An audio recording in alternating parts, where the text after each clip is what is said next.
Another animal in Alaska that has fur is a bear, and a baby bear is called a cub. This book that I'm going to read to you right now is called A Cub Explores. It's written by Pam Love and it's illustrated by Shannon Sycks, and it's published by Down East Books. One late summer afternoon, two black bears went walking in a shallow brook. To cool off, the mother bear stopped to roll. Her cub splashed along much farther downstream. Every now and then, he tried to trap a fish with no luck. Finally, the mother bear stood, shook hard, and ambled up the bank. But the cub was in no hurry to leave the water. Now he was turning over rocks with his paws. His mother often did that on dry land to find insects to eat. One stone puzzled him. The cub sniffed it, flipping it over and back again. It didn't smell or feel like the other rocks. But before he could satisfy his curiosity, an annoying mother bear huff reminded him to follow.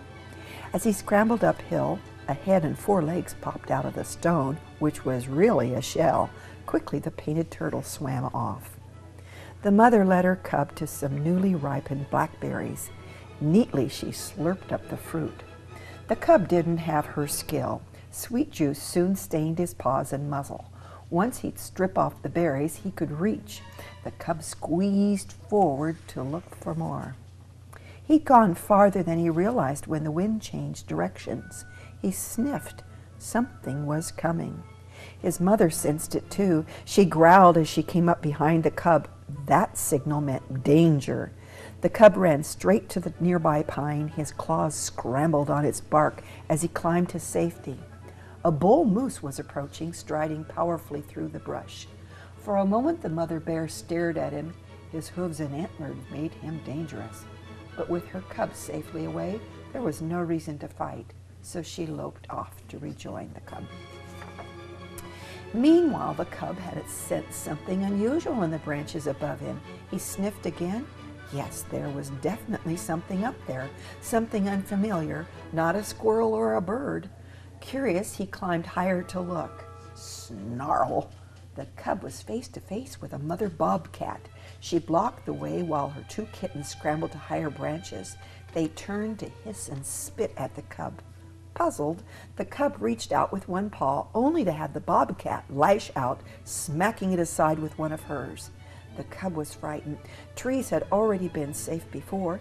He clambered right down as quickly as he could, bawling for his mother. When he reached the forest floor, he raced off. He stopped only when he collided with something big, his mother. The cub was more frightened than hurt by the bobcat's claws. He cuddled against his mother and nursed, and soon he felt much better. They moved on. The mother foraged here and there, digging up roots and choosing safe mushrooms. The cub watched her closely. Next year, he'd need to find his own food. But sometimes he was bored, and then he'd nibble on a stick or chase his tail. Once he climbed on his mother's back and slid off.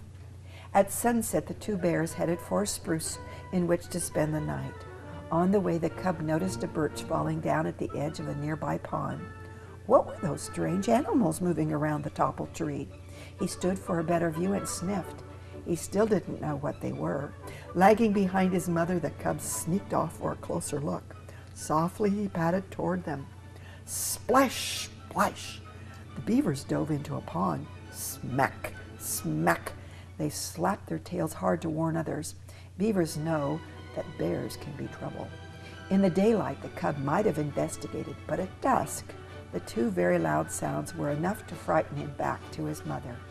She was waiting patiently beneath the spruce. She followed the cub into the branches and nestled beside him. Together they yawned. There would be time for more exploring in the morning.